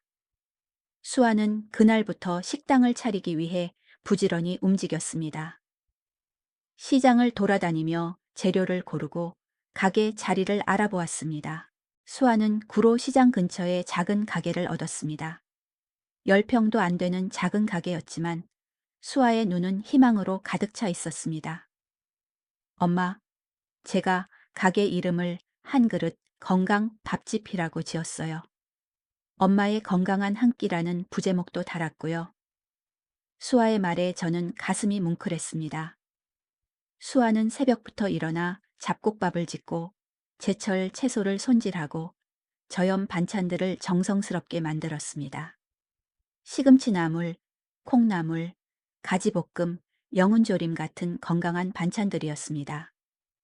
고기 대신 두부나 버섯을 활용한 단백질 반찬도 준비했습니다. 처음에는 하루에 10그릇 정도 팔렸지만 입소문이 나면서 점점 손님이 늘어났습니다. 특히 점심시간에는 주문이 폭주하여 혼자서는 감당할 수 없을 정도였습니다. 6개월 만에 직원을 2명 고용했고 1년이 지나자 두 번째 매장을 열었습니다. 수아는 타고난 사업 수완을 발휘했습니다. 깔끔한 매장 관리, 일정한 맛 유지, 친절한 서비스로 손님들의 마음을 사로잡았습니다. 수아가 사업을 확장하면서 저는 자연스럽게 수아와 함께 살게 되었습니다. 수아는 강남의 오래된 아파트를 매입하여 저를 모시겠다고 했습니다. 저는 처음에는 부담스러워했지만 수아의 간절한 부탁에 결국 함께 살기로 했습니다. 낯선 서울에서 혼자 지내는 것이 외롭기도 했거든요. 수아의 신혼집은 오래된 아파트였지만 내부 인테리어가 정말 잘 되어 있어서 불편함이 없었습니다. 햇빛이 잘 들어오는 거실, 넓은 주방, 따뜻한 바닥 난방까지 무엇보다 수아와 사위와 함께 지낼 수 있다는 것이 가장 좋았습니다. 수아는 사업뿐만 아니라 투자에도 재능이 있었습니다. 제가 준 자금으로 부동산과 주식에 투자했는데 시기를 정말 잘 맞췄습니다. 특히 배달 플랫폼 회사들이 막 성장하기 시작할 때 주식을 사두었다가 큰 수익을 냈습니다. 코로나 시기를 거치면서 배달 산업이 폭발적으로 성장했거든요. 수아는 번 돈으로 강남의 넓은 아파트를 구입했습니다. 그리고 저를 모시고 싶다고 했습니다. 한편 지훈이네는 점점 어려운 상황에 빠지고 있었습니다. 지훈이가 다니던 대기업에서 대규모 구조 조정이 시작됐습니다. 회사 실적이 악화되면서 인원 감축이 불가피했던 거죠. 40대 이상 직원들을 대상으로 희망 퇴직을 받았는데 지훈이도 결국 회사를 나와야 했습니다. 15년 동안 다니던 회사였는데 하루아침에 실직자가 된 것입니다. 처음에는 금방 재취업할 수 있을 거라고 생각했나 봅니다. 대기업 경력도 있고 실력도 있으니까요. 하지만 현실은 냉혹했습니다. 나이가 많다는 이유로 서류에서부터 탈락했고 연봉 조건이 맞지 않는다며 거절당했습니다. 대기업 출신이라는 자존심 때문에 중소기업은 지원하지 않았고 대기업은 젊은 사람을 선호했습니다. 유진이도 처음에는 남편을 믿고 기다렸지만 시간이 지날수록 불안해했습니다. 저축은 점점 줄어들고 민준이 학원비며 아파트 관리비며 나갈 돈은 많았거든요. 결국 유진이가 동네 마트에서 파트타임으로 일하기 시작했습니다. 하지만 그 수입으로는 생활비조차 충당하기 어려웠습니다. 강남 아파트 전세 계약이 끝나가는데 재계약할 돈이 없었습니다. 집주인은 전세금을 5천만 원 올려달라고 했고 지훈이는 그 돈을 마련할 수 없었습니다. 결국 더 작고 외진 곳으로 이사를 가야 했습니다. 민준이도 다니던 학원을 그만둬야 했고 유진이는 풀타임 일자리를 찾아 나섰습니다. 이 모든 소식을 저는 수아를 통해 들었습니다. 수아는 오빠가 힘들어한다는 사실에 마음 아파했습니다. 엄마, 그래도 오빠는 오빠잖아요. 한 번만 용서해 주시면 안 될까요? 수아의 말에 저는 복잡한 심정이었습니다. 아무리 서운해도 제가 낳은 자식인데 그렇게 어렵게 산다니 마음 한구석이 아프기도 했습니다. 하지만 아직은 지훈이에게 시간을 주고 싶었습니다. 그가 진정으로 자신의 잘못을 뉘우칠 때까지. 그날 밤 저는 오랜만에 낡은 사진을 꺼내 봤습니다. 지훈이와 수아의 어릴 적 사진들이 가득했습니다. 두 아이 모두 해맑게 웃고 있었습니다. 창밖으로는 도시의 불빛들이 반짝이고 있었습니다. 저 불빛 하나하나에 사람들의 삶이 담겨 있겠죠. 행복한 사람도 있을 거고 불행한 사람도 있을 거예요. 부자도 있고 가난한 사람도 있겠죠. 하지만 중요한 건 돈이 아니라 마음이라는 걸 지훈이가 지금쯤은 깨달았기를 바랐습니다. 수아처럼 돈이 없어도 진심으로 어머니를 생각하는 자식이 진짜 효자예요. 지훈이처럼 성공했다고 해서 좋은 대학 나오고 대기업 다닌다고 해서 효자가 되는 건 아니었습니다. 결국 사람의 진짜 모습은 어려울 때 드러나는 법이죠. 저는 수아가 차려준 따뜻한 이불 속에서 편안하게 잠들었습니다. 벼랑 끝에서야 비로소 깨달은 것들. 수아의 따뜻한 집에서 맞이하는 아침은 평화로웠습니다. 창문으로 쏟아져 들어오는 햇살은 제 마음속 깊은 상처를 어루만져 주는 듯 했습니다. 매일 아침 수아와 사위 도윤 씨가 차려주는 따뜻한 아침밥을 먹고 저녁에는 셋이 모여 하루 있었던 일들을 이야기하는 것이 제게는 가장 큰 행복이었습니다. 도윤 씨는 부모님을 일찍 여의고 고아로 자란 탓인지 저를 친어머니처럼 살뜰히 챙겨주었습니다. 어머님, 오늘은 날씨가 좋으니 산책이라도 다녀오세요. 어머님, 드시고 싶으신 거 있으시면 언제든 말씀하세요. 그의 따뜻한 말 한마디 한마디는 저의 마음에 깊은 위안을 주었습니다. 수아는 사업뿐만 아니라 가정에도 충실했습니다. 작은 식당을 운영하느라 바쁜 와중에도 저를 챙기는 것을 잊지 않았습니다.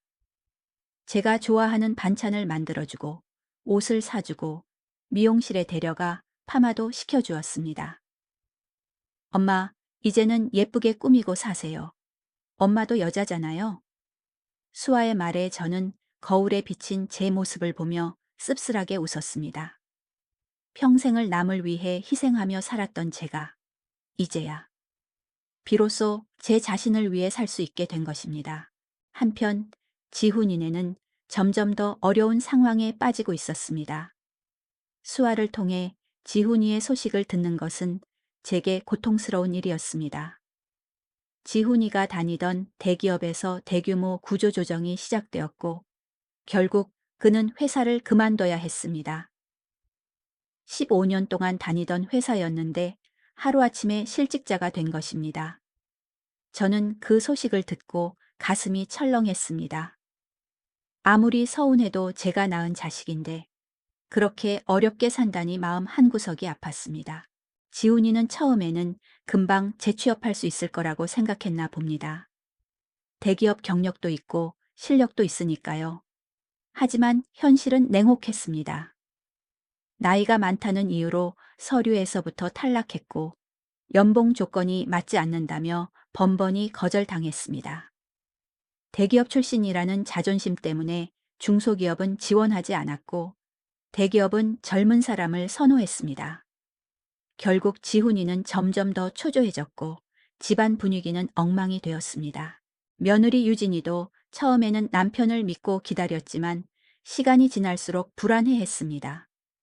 저축은 점점 줄어들고 민준이 학원비며 아파트 관리비며 나갈 돈은 많았거든요. 결국 유진이가 동네 마트에서 파트타임으로 일하기 시작했습니다. 하지만 그 수입으로는 생활비조차 충당하기 어려웠습니다.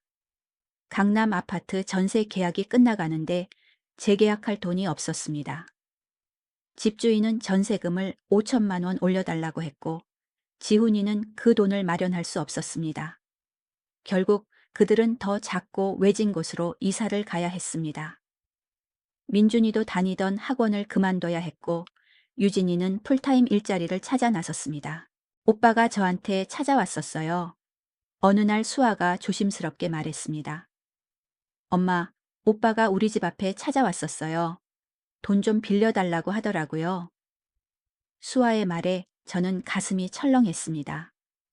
그래서 뭐라고 했는데? 제가 그랬어요. 엄마한테 진심으로 사과하면 생각해 보겠다고요. 수아는 오빠가 힘들어한다는 사실에 마음 아파하고 있었습니다.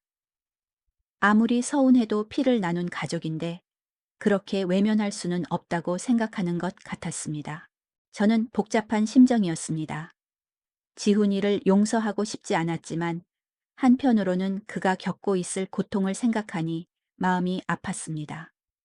하지만 아직은 그에게 시간이 필요하다고 생각했습니다.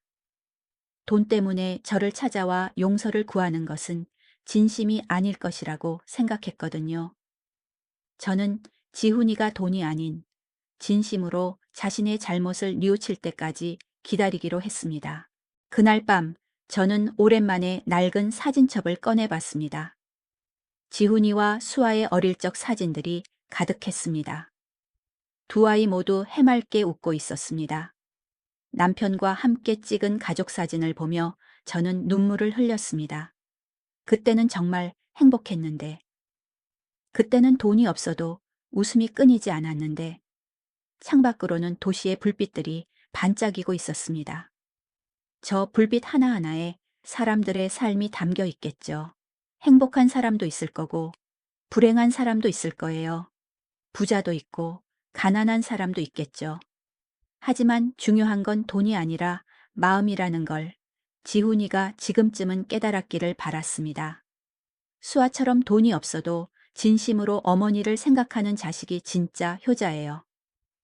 지훈이처럼 성공했다고 해서, 좋은 대학 나오고 대기업 다닌다고 해서 효자가 되는 건 아니었습니다.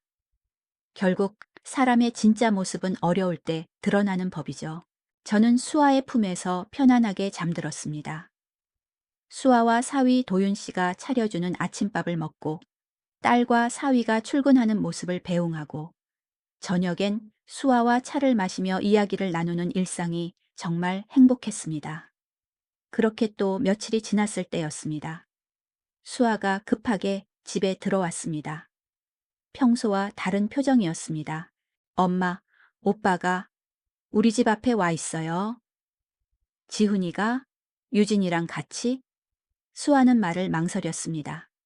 그런데 문 앞에 무릎을 꿇고 앉아 있어요. 그 순간 가슴이 철렁했습니다. 무릎을 꿇고 있다니요. 지훈이가 그렇게까지 할 줄은 몰랐습니다. 얼마나 오래 그러고 있었어? 모르겠어요. 저도 지금 막 들어온 거라. 비가 오는데도 그냥 그러고 있더라고요. 밖으로 나가보니 정말 지훈이와 유진이가 현관문 앞에 무릎을 꿇고 앉아 있었습니다. 머리와 어깨가 비에 젖어 있었어요. 평소 말끔했던 지훈이의 모습과는 전혀 달랐습니다. 양복은 구겨져 있었고 얼굴은 초췌해 보였습니다. 유진이는 더 심했습니다. 눈이 퉁퉁 부어 있었고 화장도 비에 번져 있었습니다. 지난번 저를 무시하던 그 당당한 모습은 온데간데 없었습니다. 수아가 먼저 다가갔습니다. 오빠, 언니, 왜 이렇게? 지훈이가 고개를 들었습니다. 눈이 빨갛게 충혈되어 있었습니다. 수아야, 우리가 정말 잘못했어. 엄마께 사과드리고 싶어. 수아는 저를 바라보았습니다. 어떻게 해야 할지 묻는 눈빛이었습니다. 저는 한참을 망설였습니다. 그동안 받은 상처가 쉽게 사라지지 않았거든요. 하지만 비에 젖어 무릎 꿇고 있는 아들의 모습을 보니 마음이 흔들렸습니다. 들어오거라, 무릎 아프겠다.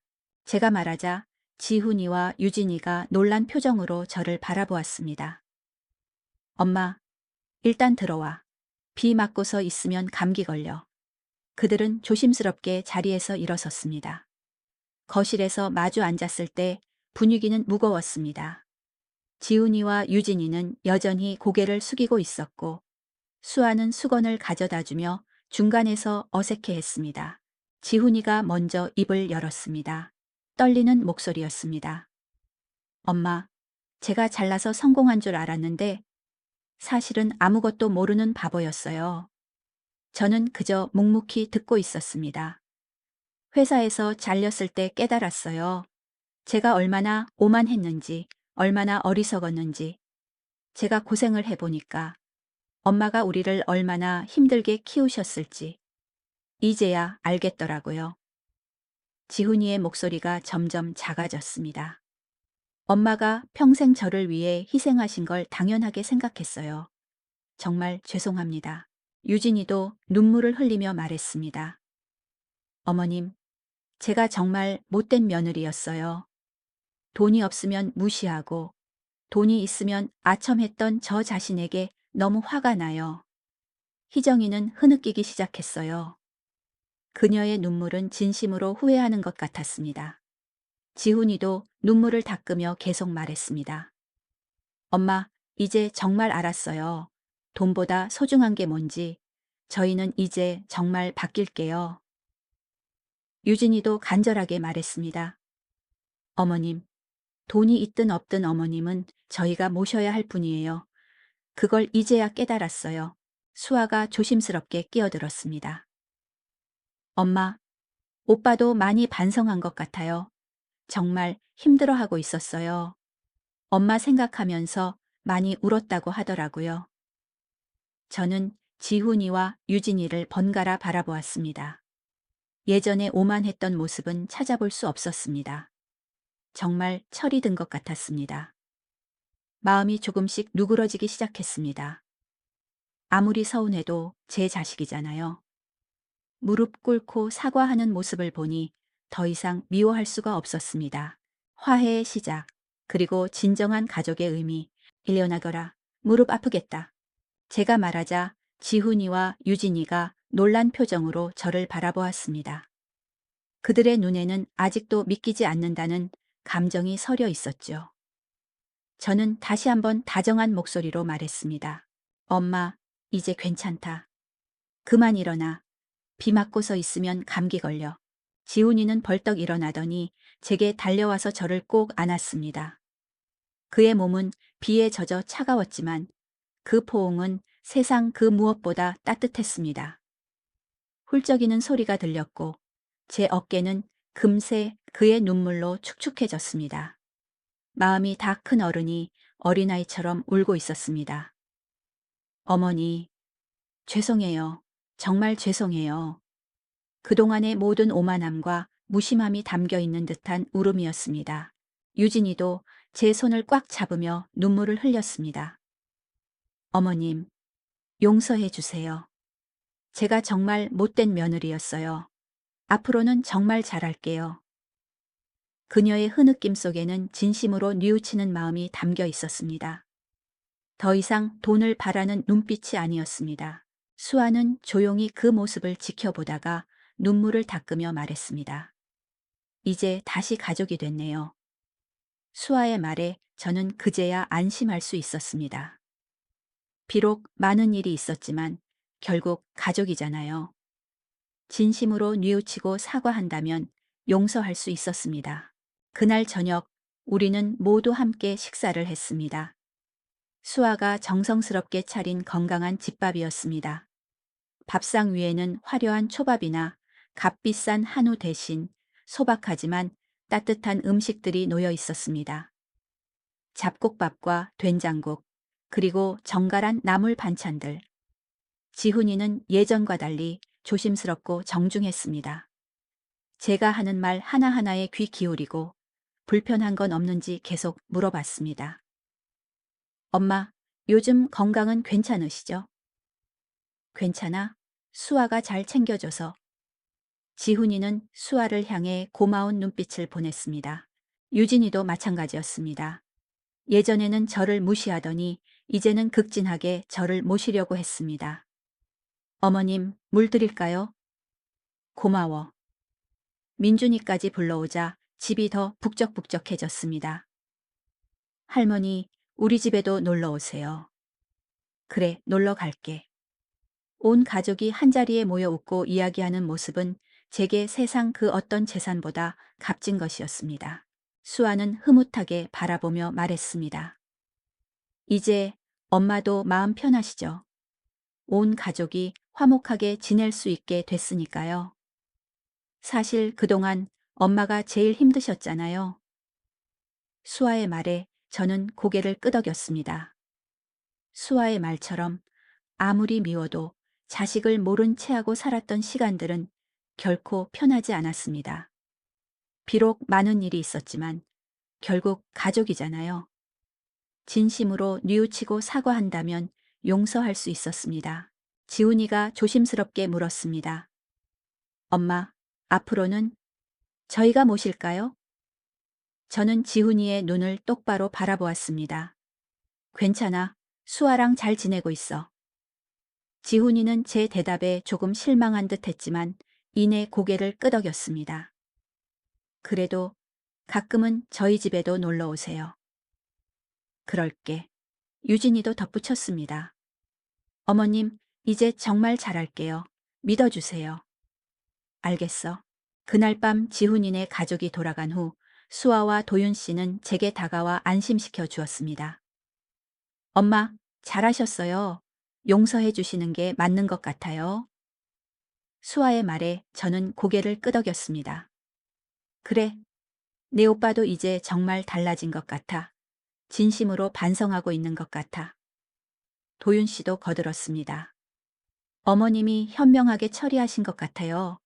계속 모른 척 했다면 어머님 마음이 더 힘드셨을 거예요.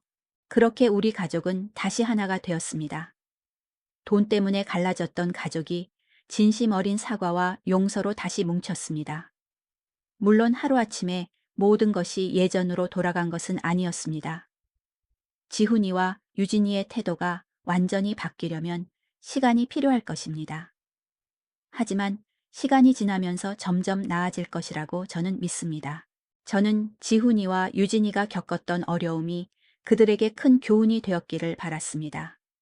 돈이 없으면 사랑하는 가족에게도 투명 인간이 될 수 있다는 것을, 그리고 돈이 행복의 전부는 아니라는 것을 말입니다. 수아가 보여준 진정한 효도는 통장 장호가 아니라 마음 장호로 결정된다는 것을 그들이 깨달았기를 바랐습니다. 이제 저는 더 이상 돈 걱정 때문에 불안해하지 않습니다. 사랑하는 딸과 사위와 함께 행복하게 살 수 있게 되었으니까요. 지훈이네 가족도 비록 이전만큼 풍족하지는 않지만 서로를 의지하며 살아가고 있을 것입니다. 저는 이 모든 것이 저에게 큰 교훈이 되었다고 생각합니다. 돈은 사람을 바꾸는 것이 아니라 그 사람의 진짜 모습을 드러낼 뿐이라는 것을요. 며칠 후 저는 수아와 함께 제 고향집을 찾아갔습니다. 집 앞에는 재개발 공사 안내문이 붙어 있었고 곧 이곳이 완전히 새로운 곳으로 변할 것이라는 것을 알려주고 있었습니다. 저는 텅 빈 집안을 둘러보며 지난 세월의 흔적들을 하나하나 되짚어 보았습니다. 낡은 벽지와 빛바랜 사진들, 그리고 남편과 함께 땀 흘려 일했던 논밭까지. 모든 것이 추억으로 남아 있었습니다. 수아는 제 곁에 서서 말했습니다. 엄마, 저 오빠한테 말했어요. 저는 깜짝 놀라 수아를 바라보았습니다. 무슨 말을? 엄마가 저한테 준 돈으로 가게 차렸다고요. 그리고 엄마가 왜 저한테 돈을 주셨는지도요. 왜 그랬어, 수아야. 괜히 오빠가 더 힘들어 할 텐데. 아니요, 엄마.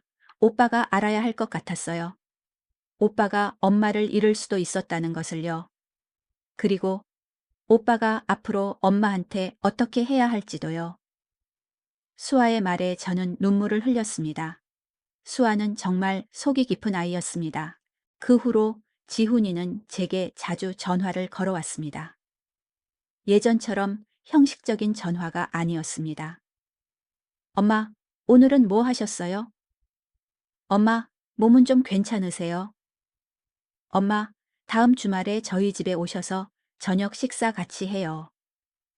그의 목소리에는 진심이 담겨 있었습니다. 유진이도 마찬가지였습니다.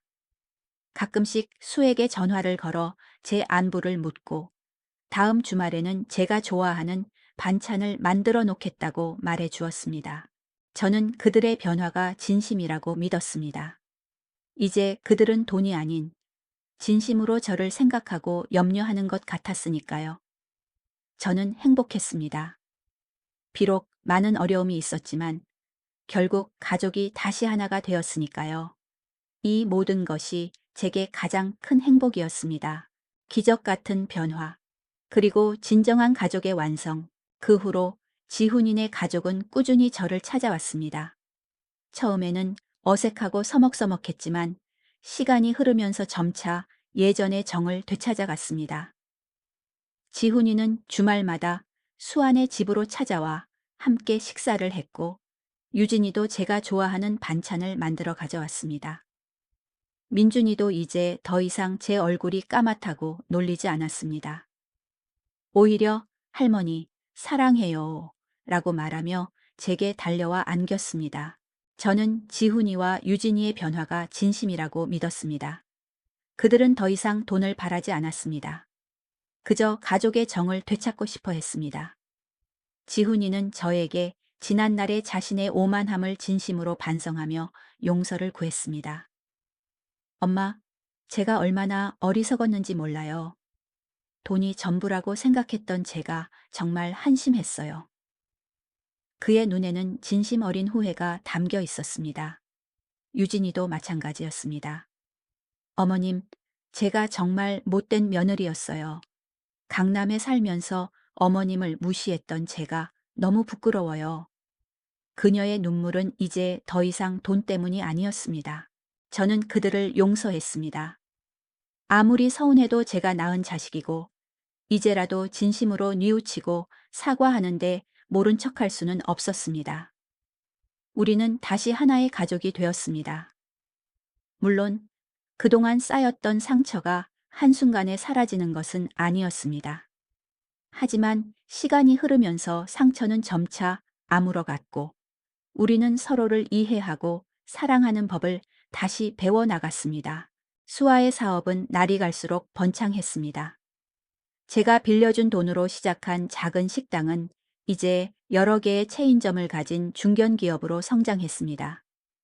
수아는 사업뿐만 아니라 봉사활동에도 적극적이었습니다. 매달 어려운 이웃들에게 직접 만든 음식을 나누어주고 후원금을 기부했습니다. 수아의 남편 도윤 씨도 아내의 뜻에 함께하며 그녀를 든든하게 지원해 주었습니다. 두 사람은 서로를 사랑하고 존경하며 저를 친부모처럼 모셨습니다. 수아는 사업으로 큰 성공을 거두었지만 결코 오만해지지 않았습니다. 오히려 더 겸손하고 따뜻한 사람이 되었습니다. 엄마, 이 모든 것은 엄마 덕분이에요. 엄마가 저한테 주신 돈이 없었으면 저는 아무것도 못했을 거예요. 수아는 항상 제게 고마움을 표현했습니다. 저는 그런 수아를 보며 흐뭇하게 웃었습니다. 수아는 정말 돈보다 소중한 것이 무엇인지 아는 아이였습니다. 어느 날 지훈이가 저에게 조심스럽게 말했습니다. 엄마, 저 다시 취직했어요. 저는 깜짝 놀라 지훈이를 바라보았습니다. 정말이니? 어디에? 네, 작은 중소기업이지만 열심히 해보려고요. 지훈이의 목소리에는 예전의 오만함은 사라지고 겸손함과 열정이 가득했습니다. 지훈이는 대기업이라는 타이틀을 버리고 자신의 능력만으로 새로운 시작을 하려 했던 것입니다. 저는 그런 지훈이가 자랑스러웠습니다. 유진이도 동네 마트 파트타임 일을 그만두고 작은 회사에 정식으로 취직했습니다. 그녀는 이제 더 이상 명품 가방이나 비싼 옷에 연연하지 않았습니다. 가족의 소중함과 돈의 가치를 깨달았기 때문입니다. 민준이도 다니던 학원을 그만두고 친구들과 공원에서 축구를 하며 행복하게 지냈습니다. 가족의 행복은 돈으로 살 수 없다는 것을 깨달은 것입니다. 저는 행복했습니다. 비록 재개발 보상금이라는 큰돈 때문에 가족 간의 갈등이 있었지만 결국 우리는 서로의 소중함을 깨닫고 다시 하나가 되었습니다. 저는 이 모든 것이 제게 가장 큰 행복이었다고 생각합니다. 돈은 사람을 바꾸는 것이 아니라 그 사람의 진짜 모습을 드러낼 뿐이라는 것을요. 며칠 후 저는 수아와 함께 제 고향집을 찾아갔습니다. 집 앞에는 재개발 공사 안내문이 붙어 있었고 곧 이곳이 완전히 새로운 곳으로 변할 것이라는 것을 알려주고 있었습니다. 저는 텅 빈 집안을 둘러보며 지난 세월의 흔적들을 하나하나 되짚어 보았습니다. 낡은 벽지와 빛바랜 사진들, 그리고 남편과 함께 땀 흘려 일했던 논밭까지. 모든 것이 추억으로 남아 있었습니다. 수아는 제 곁에 서서 말했습니다. 엄마, 이제 정말 떠나시는 거네요. 저는 고개를 끄덕였습니다. 그래, 이제는 정말 떠나야지. 엄마, 혹시 외롭지 않으시겠어요? 외롭지 않아. 너희들이 있으니까. 저는 수아를 꼭 안아주었습니다. 그 따뜻한 품속에서 저는 모든 것을 얻은 것 같은 행복을 느꼈습니다. 수아는 정말 저에게 큰 힘이자 위로였습니다. 수아의 남편 도윤 씨도 저를 친엄마처럼 잘 챙겨주었습니다. 두 사람은 제게 새로운 가족이 되어주었습니다. 저는 이제 더 이상 돈 걱정 때문에 불안해하지 않습니다. 사랑하는 딸과 사위와 함께 행복하게 살 수 있게 되었으니까요. 지훈이네 가족도 비록 이전만큼 풍족하지는 않지만 서로를 의지하며 살아가고 있을 것입니다. 저는 이 모든 것이 제게 큰 교훈이 되었다고 생각합니다. 돈은 사람을 바꾸는 것이 아니라 그 사람의 진짜 모습을 드러낼 뿐이라는 것을요. 그리고 저는 깨달았습니다. 진정한 행복은 돈으로 살 수 있는 것이 아니라 사랑하는 사람들과 함께하는 소박한 일상 속에 있다는 것을요. 저는 이제 제 자신을 위해 살기로 했습니다. 그동안 하고 싶었던 일들을 하며 남은 인생을 즐겁게 보내고 싶습니다. 저는 더 이상 홀로 외로운 할머니가 아니었습니다. 저는 사랑하는 가족들과 함께하는 행복한 엄마였습니다. 이제 제 이야기는 여기서 끝이 납니다. 하지만 제 인생은 끝이 아닙니다. 저는 앞으로도 계속해서 행복을 찾아 나갈 것입니다. 그리고 언젠가 저의 이야기가 누군가에게 작은 위로와 희망이 되기를 바랍니다. 세상의 모든 어머니들은 위대하고 그들의 희생은 결코 헛되지 않다는 것을요. 진정한 효도, 그리고 새로운 시작, 지훈이와 유진이의 변화는 진심이었다. 그들은 더 이상 돈을 바라는 눈빛을 하지 않았다. 그저 잃어버렸던 가족의 정을 되찾고 싶어 했다. 지훈이는 주말마다 수아의 집으로 찾아와 함께 식사를 했고 유진이도 제가 좋아하는 반찬을 만들어 가져왔다. 민준이도 이제 더 이상 제 얼굴이 까맣다고 놀리지 않았다. 오히려 할머니 사랑해요 라고 말하며 제게 달려와 안겼다. 그 모습을 보며 저는 마음속 깊은 곳에서부터 행복을 느꼈다. 비록 많은 어려움이 있었지만 결국 우리는 서로의 소중함을 깨닫고 다시 하나가 된 것이다. 지훈이는 대기업을 그만둔 후 작은 중소기업에 취직했다. 예전처럼 높은 연봉을 받지는 못했지만 그는 겸손하고 성실하게 일했다. 더 이상 명품 정장을 입지 않았지만 그의 얼굴에는 예전보다 훨씬 밝은 미소가 감돌았다. 그는 퇴근 후 곧장 집으로 가서 민준이와 함께 놀아주고 유진이를 도왔다. 유진이도 마찬가지였다. 동네 마트 파트타임 일을 그만두고 작은 회사에 정식으로 취직했다. 그녀는 이제 더 이상 명품 가방이나 비싼 옷에 연연하지 않았다. 가족의 소중함과 돈의 가치를 깨달았기 때문이었다. 민준이도 다니던 학원을 그만두고 친구들과 공원에서 축구를 하며 행복하게 지냈다. 가족의 행복은 돈으로 살 수 없다는 것을 깨달은 것이다. 수아의 사업은 날이 갈수록 번창했다. 제가 빌려준 돈으로 시작한 작은 식당은 이제 여러 개의 체인점을 가진 중견기업으로 성장했다. 수아는 사업뿐만 아니라 봉사 활동에도 적극적이었다. 매달 어려운 이웃들에게 직접 만든 음식을 나누어 주고 후원금을 기부했다. 수아의 남편 도윤 씨도 아내의 뜻에 함께하며 그녀를 든든하게 지원해 주었다. 두 사람은 서로를 사랑하고 존경하며 저를 친부모처럼 모셨다. 수아는 사업으로 큰 성공을 거두었지만 결코 오만해지지 않았다. 오히려 더 겸손하고 따뜻한 사람이 되었다. 엄마, 이 모든 것은 엄마 덕분이에요. 엄마가 저한테 주신 돈이 없었으면 저는 아무것도 못했을 거예요.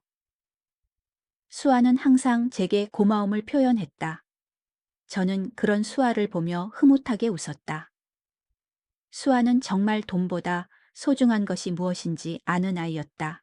어느 날 지훈이가 저에게 조심스럽게 말했다. 엄마, 저 수아한테 돈 갚으려고요. 저는 깜짝 놀라 지훈이를 바라보았다. 무슨 돈을? 수아가 엄마한테 받은 보상금 있잖아요. 그걸 빌려서 가게 차렸다고 하더라고요. 제가 그걸 대신 갚아주려고요.